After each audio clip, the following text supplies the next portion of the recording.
Welcome to the program. I am Amarachi Ubani. This week, Europe's migrant crisis gets more complicated after a German politician is stabbed in the neck and severely wounded for supporting refugees in the country. We also check in on the situation in Syria, where Russia and the Syrian government agree the Russian airstrikes have made the most gain on the Islamic State than the US-led coalition. The Syrian government, it seems, puts faith in its closest European ally. Then, could the clashes in the West Bank escalate any further? Israel and Palestine again trade blames on recent violence that has been claiming lives. That's the program in a wrap. Let's take a quick check on other discussions in diplomatic circles. We'll be right back.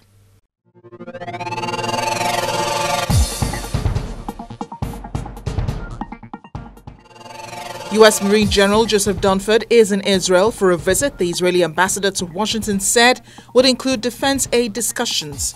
Ambassador Ron Dermer said Israel and the United States have resumed talks on future defense aid that Prime Minister Benjamin Netanyahu suspended in protest at the Iran nuclear deal.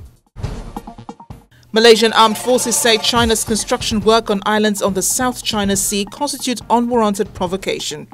China's relations with several Southeast Asian countries, especially the Philippines and Vietnam, who have competing claims in the South China Sea, have been strained over Beijing's increasingly assertive tone in an area through which $5 trillion in shipborne trade passes annually.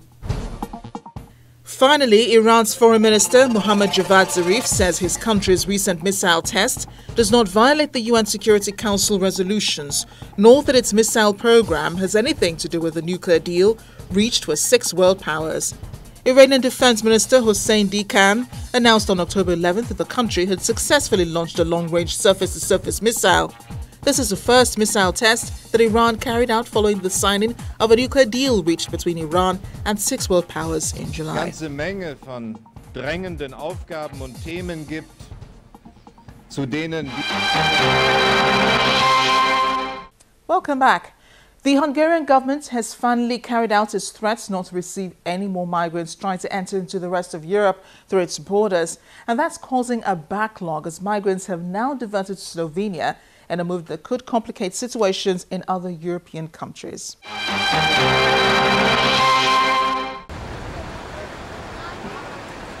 The Hungarian government did not renege on its promise to keep migrants out of the country.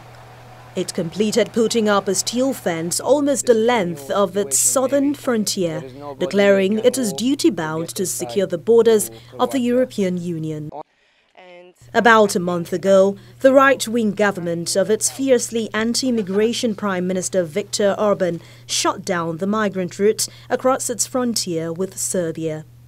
The move affected hundreds of thousands of Middle Eastern, African and Asian migrants, many of whom were coming from war-torn Syria. They were diverted into Croatia, from where they entered Hungary, crossing in recent weeks at a rate of 5,000 to 8,000 per day. The UN Refugee Agency has urged Croatia to keep its border with Serbia open so the migrants will not get stuck. Croatia had begun directing migrants to Slovenia, which said some 300 had arrived and would be registered before continuing their journey to Austria and Germany, the preferred destination of the vast majority. Both Croatia and Slovenia have indicated they will not restrict the flow of migrants as long as Austria and Germany keep their doors open. But with winter approaching, aid agencies are concerned about backlogs of migrants building in the Balkans, battered by autumn winds and heavy rains. Meanwhile, in Germany, anti-migrant protests were taken to a new level when an independent candidate running for mayor of the German city of Cologne was stabbed in the neck and severely wounded on Saturday in an attack believed to have been motivated by her support for refugees. Henriette Recker and an aide were both severely injured by the attacker, identified as a 44-year-old man, as they campaigned in the western German city. Cologne Police Chief Wolfgang Albers said Recker has been involved in supporting and helping to house refugees in the city. Germany, a favored destination for migrants, expects between 800,000 and 1 million new arrivals this year. Many feel the country cannot cope with the influx. Meanwhile, across the seas, Libyan officials detained 102 migrants on Saturday morning as they prepared to board boats to Europe. Hosni Jumar of the Department of Illegal Immigration said they were of different nationalities, including Nigeria. Libya is a main launch point for migrants fleeing war and conflict in Africa and the Middle East.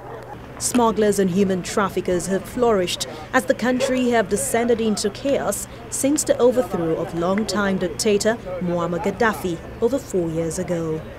The United Nations Security Council has authorized European Union naval operations for 1 year to seize and dispose of vessels operated by human traffickers in the high seas of Libya. The resolution approved the second of 3 phases of an EU naval mission intended to help stem the flow of migrants and refugees into Europe, which has escalated into a major crisis in recent months. The third phase of the EU mission, which is not covered by the resolution, will involve European operations in Libyan territorial waters and coastal areas. Meanwhile, according to the International Organization for Migration, nearly 3,000 people have died trying to cross the Mediterranean this year. When we come back after the break, tension in the West Bank heightens as an Israeli border policewoman is reportedly stabbed by a Palestinian woman. Please stay with us.